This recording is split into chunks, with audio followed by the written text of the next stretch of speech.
ரசூல்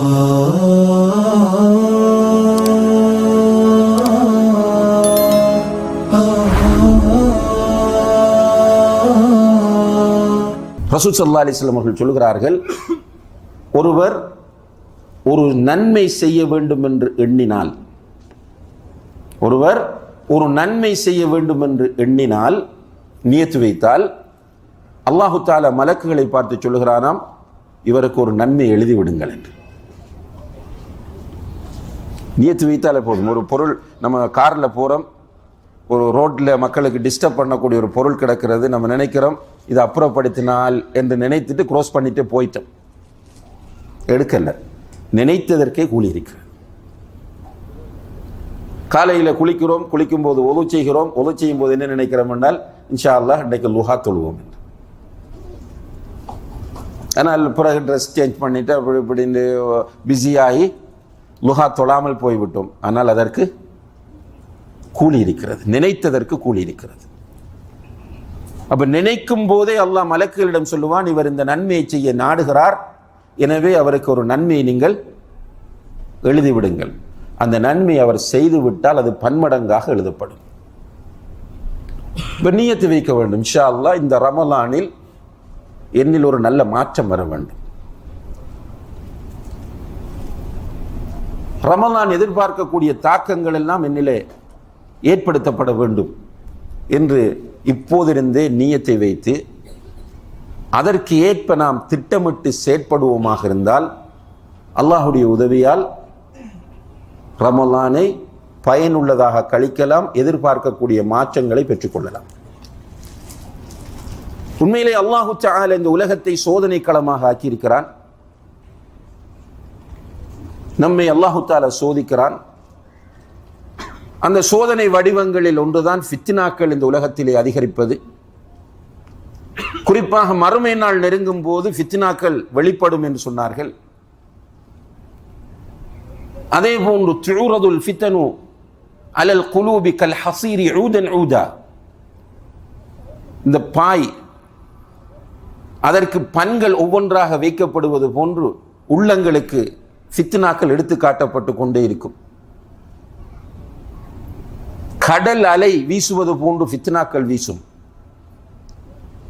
ஃபித்னா எந்த அளவுக்கு மோசமாக இந்த சமுதாயத்தில் இடம் பிடிக்கும் என்றால், அந்த காலத்தில் ஒரு மனிதன் காலையிலே மூமினாக எழுந்திருப்பான், மாலை ஆகும் போது காஃபிராகி விடுவான். அல்லாஹ் பாதுகாக்க வேண்டும். காலையில் எழுந்திருக்கும் போது மூமினாக இருப்பான். பிறகு அந்த ஃபித்னாக்களுடைய தாக்கம் அவன் மாலை ஆகும் போது காஃபிராக மாறிவிடுவான். மாலை அடைகிற போது சில நேரம் மூமினாக இருப்பான்,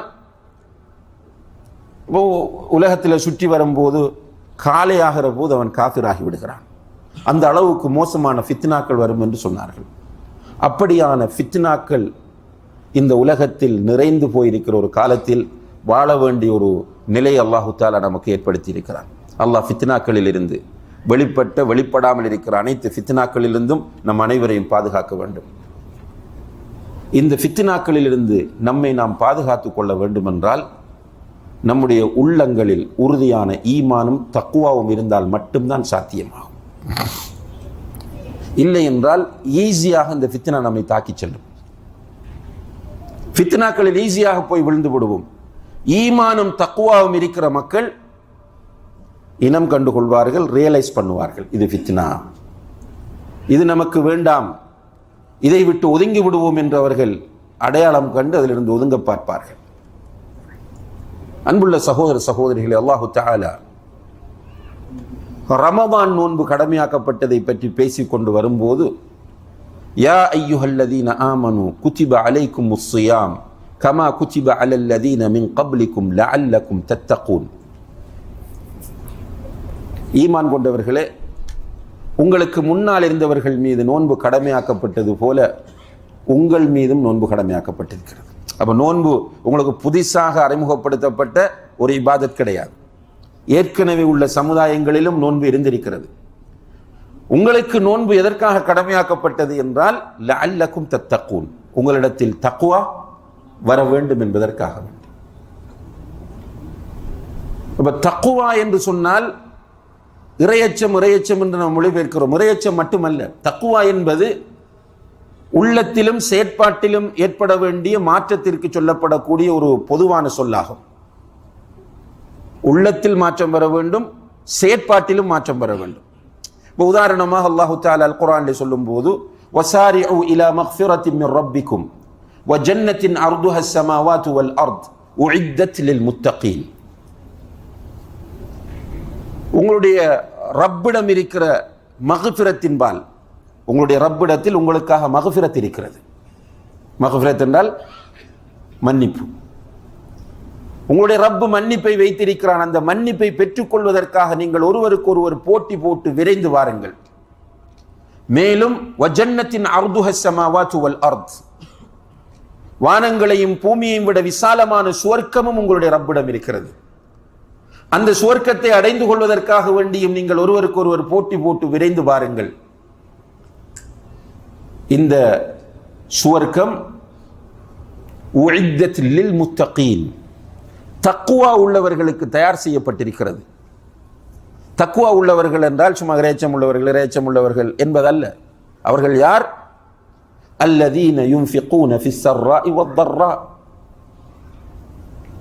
அவர்கள் அல்லாஹ்வுடைய பாதையில் கஷ்டமான நேரத்திலும் வசதியாக இருக்கிற நிலையிலும் செலவு செய்வார்கள். தக்குவா உள்ளவர்கள் கஷ்டம் இருந்தாலும் அல்லாஹ்வுடைய பாதையில் செலவு செய்வார்கள், வசதி இருந்தாலும் அல்லாஹ்வுடைய பாதையில் செலவு செய்வார்கள். அல்லதீன யுன்ஃபிகூன ஃபிஸ் ஸர்ராஇ வத்-தர்ரா வல் காஸிமீனல் கைஸ். தக்குவா உள்ளவர்களுக்கு கோபம் வரும், ஆனால் அந்த கோபத்தை வார்த்தைகளாலும் உடல் உறுப்புகளாலும் அவர்கள் வெளிப்படுத்த மாட்டார்கள். மாறாக அவர்கள் கோபம் வந்தால் தக்குவா அவர்களை அந்த கோபத்தை விழுங்க வைக்கும். வல் காஸிமீனல் கைஸ், கோபத்தை அவர்கள் விழுங்குவார்கள். வல் ஆஃபீன அனின் நாஸ், மேலும் அவர்களுக்கு அநீதி இழைக்கிற, அவர்களுக்கு தொல்லை கொடுக்கிற மக்களை மன்னிப்பார்கள். இப்படி அல்லாஹு தஆலா சொல்லி கொண்டு வந்து வல்லதீன இதா ஃபஅலு ஃபாஹிஷத்தன் அவ் ظلموا அன்ஃபுஸஹும் ذكروا. தக்வா உள்ளவர்கள் ஒரு அசிங்கமான பாவத்தை செய்து விட்டால் அல்லது அல்லாஹ்வுக்கு மாறு செய்து தங்களுக்கு தாங்களே அநீதி இழைத்துக் கொண்டால் உடனே அல்லாஹ்வை நினைப்பார்கள். தக்வா இருந்தால் தவறு வரும், வந்தவுடன் என்னை ரப் பார்த்து கொண்டிருக்கிறான், நான் இந்த நிலையில் மௌத்தாகிவிட்டால் நாளை மறுமையில் இந்த பாவத்தோடு அல்லாஹ்வுக்கு முன்னால் போய் நின்றால் என்று அவர் நினைத்து ஃபஸ்தக்ஃபரு லிதுனூபிஹிம், உடனே இஸ்திக்ஃபார் செய்வார் என்று அல்லாஹ் தஆலா சொல்றார். இது ஒரு அடையாளம், தக்வாவுக்கான ஒரு அடையாளம். அப்ப ரமலான் நம்மில் தக்வாவை, குறிப்பாக ரமலான் மாதத்தில் உள்ள நோன்புகள் நம்மில் தக்வாவை ஏற்படுத்த வேண்டும் என்பது அல்லாஹ்வுடைய எதிர்பார்ப்பாகும். அப்ப அந்த தக்வா நம்மை சுவர்க்கத்திற்கு இட்டுச் செல்லும். وَتَزَوَّدُوا فَإِنَّ خَيْرَ الزَّادِ التَّقْوَى. நீங்கள் உங்களுடைய நீண்ட பயணத்திற்குரிய கட்டுச்சாதங்களை தயார்படுத்துங்கள். அல்லாஹ் குர்ஆனில் சொல்கிறான், உங்களுடைய நீண்ட பயணத்திற்குரிய கட்டுச்சாதங்கள், கட்டுச்சாதம் என்றால் ஜாத் என்றால் பிரயாணத்திற்கு தேவையான பொருட்கள். அந்த பிரயாணத்திற்கு தேவையான பொருட்களை நீங்கள் தயார்படுத்துங்கள். فَإِنَّ خَيْرَ الزَّادِ التَّقْوَى. அந்த பிரயாண பொருட்களில் சிறந்த பிரயாண பொருள் எது தெரியுமா? தக்வா. அப்ப ரமலான் நம்மிடத்தில் இந்த தக்வாவை ஏற்படுத்த விரும்புகிறது. அப்ப நம்ம ஏற்கனவே பேசிய அத்தனை விஷயங்களும் இந்த தக்வாவுக்குள் வந்துவிடும். நம்மிடத்தில் காணப்படக்கூடிய அனைத்து குறைபாடுகளையும் இந்த தக்வா நிவர்த்தி செய்யும். எனவே ரமலானிலே இந்த தக்வாவை நாம் அடைந்து கொள்ள வேண்டும் என்பதற்காக நாம் இப்போதிருந்து திட்டமிட வேண்டும். குறிப்பாக ரமலானுக்கு முன்னரே நாம் தௌபாவை அதிகப்படுத்த வேண்டும். அல்லாஹ்வுடைய ஹக்கில் நாம் செய்த பாவங்களுக்காக மன்னிப்பு கேட்க வேண்டும். அடியார்களுடைய விஷயத்தில் நாம் நடந்து கொண்ட அநியாயங்களுக்காக அவர்களிடம் போய் மன்னிப்பு கேட்க வேண்டும். இதுல தக்வா உள்ள மக்களுக்கு, ஈமான் உள்ள மக்களுக்கு ஈகோ பிரச்சனை இருக்காது, பிரஸ்டீஜ் பிரச்சனை. இவர்கிட்ட போய் நான் மன்னிப்பு கேட்கிறான்னு யோசிக்க மாட்டார். ரசூல் ஸல்லல்லாஹு அலைஹி வஸல்லம் அவர்கள் மரண தருவாயில் இருக்கும் போது ஒரு நாள் மிம்பருக்கு வருகிறார்கள். அர்-ரஹீக்குல் மக்தூம் என்கிற புத்தகத்தை நீங்கள் படித்தால் கடைசி பகுதியில் இந்த சம்பவத்தை பார்ப்பீர்கள். மிம்பருக்கு வந்திருந்து கொண்டு சஹாபாக்களிடத்திலே சொன்னார்கள், நீங்கள் யாருக்காவது இந்த உலகத்தில் அநீதி இழைத்திருந்தால் அவர்களிடம் போய் மன்னிப்பு கேட்டு ஹலாலாக்கி கொள்ளுங்கள். ஏனென்றால் மறுமையிலே தீனார் திர்ஹம் என்கிற பேச்சுக்கு இடம் இருக்காது. மாறாக ஹசனாத் செய்யாத் என்கிற பேச்சு தான் அங்கே இருக்கும். ஹசனாத் செய்யாத் என்றால் நன்மை தீமை என்பதுதான் இருக்கும் என்று சொல்லிவிட்டு அல்லாஹுடைய தூதர் தன்னுடைய மேலாடையை தூக்கி சொல்லுகிறார்கள், ஹாதா வஹ்ரி, இதோ என்னுடைய முதுகு இருக்கிறது. ஃபமன் குந்து ஜலத்து லஹு, நான் யாருக்காவது அடித்திருந்தால் அவர் வந்து என்னிடம் பழி தீர்த்து கொள்ளட்டும் என்கிறார்கள். அல்லாஹு அக்பர். எனவே ஈமான் இருந்தால் ஈகோ வராது, அந்த ஒரு தாழ்வு மனப்பான்மை ஏற்பட மாட்டாது. அவர்களிடம் போய் மன்னிப்பு கேட்டுக்கொள்ள வேண்டும். மன்னிப்பு கேட்க முடியாத நிலை உருவானால் அவர்களுக்காக துஆ செய்யுங்கள். ஒருவர் நம்ம அநீதி இழைத்து விட்டோம், ஊருக்கு போய்விட்டார், அவரோடு தொடர்பு கொள்வதற்கான எந்த ரூட்டும் நமக்கு தெரியவில்லை என்றால் அவருக்காக துஆ செய்யுங்கள், அவருடைய பேரில் தர்மம் செய்யுங்கள், தௌபாவை அதிகப்படுத்துங்கள், இஸ்திக்ஃபாரை அதிகப்படுத்துங்கள். அதே போன்று ஷாபான் மாதத்திலே அதிகமாக நபிகள் நாயகம் ஸல்லல்லாஹு அலைஹி வஸல்லம் அவர்கள் நோன்பு நோட்டார்கள் ரமலானை ஃபேஸ் பண்றதுக்காக. ஷாபானில் முடியுமானவரை அதிகமாக நோன்பு நோட்க முயற்சி செய்யுங்கள். ரமலானை அடைவதற்காக அல்லாஹ்விடம் துஆ செய்யுங்கள்.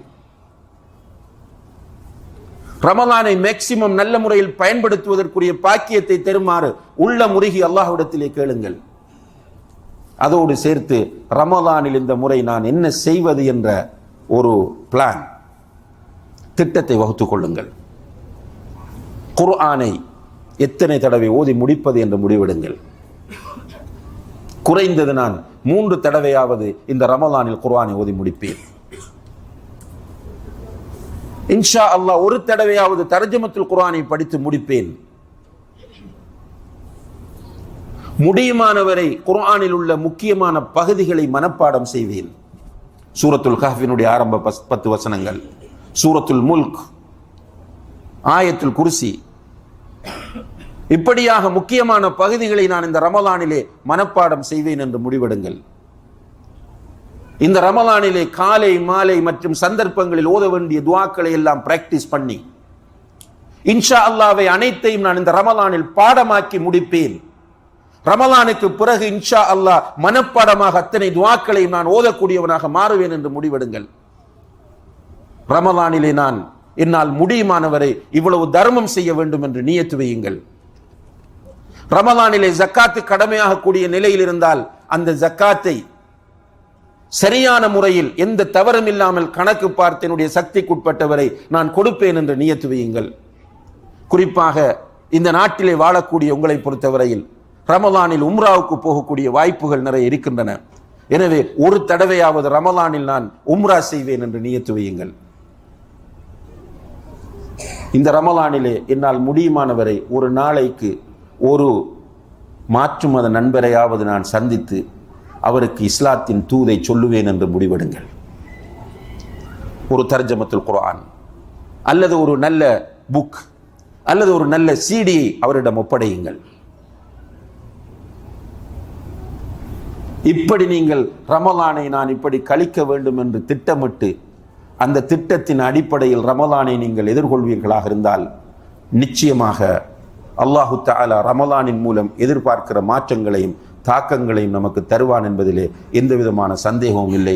எல்லாம் வல்ல அல்லாஹ் ஜல்ல ஷானஹு தஆலா நம் அனைவருடைய பாவங்களை மன்னிப்பானாக. ரமலானை ஆரோக்கியத்தோடு எதிர்கொள்வதற்கு, அதை அடைந்து கொள்வதற்கு நம் எல்லோருக்கும் தௌஃபீக் செய்வானாக. ரமலானிலே தக்வாவை பெற்றுக்கொள்ளக்கூடிய மக்களாக நம் அனைவரையும் அந்த ரப்புல் ஆலமீன் ஆக்கி அருள்வானாக. பாவங்கள் மன்னிக்கப்பட்டவர்களாக முத்தகீன்கள் என்ற பெயரோடு ரையான் என்ற வாசலினூடாக சுவர்க்கத்தை அடைந்து கொள்ளக்கூடிய பாக்கியத்தை எனக்கும் உங்களுக்கும், நம்முடைய பெற்றோர், பிள்ளைகள், நம்முடைய மனைவிமார், கணவன்மார், நம்முடைய உடன்பிறப்புகள், நம்முடைய சமுதாயத்தில் உள்ள எல்லோருக்கும் அந்த ரப்புல் ஆலமீன் நசீபாக்குவானாக. வ ஆஹிரு தஅவானா அனில் ஹம்துலில்லாஹ்.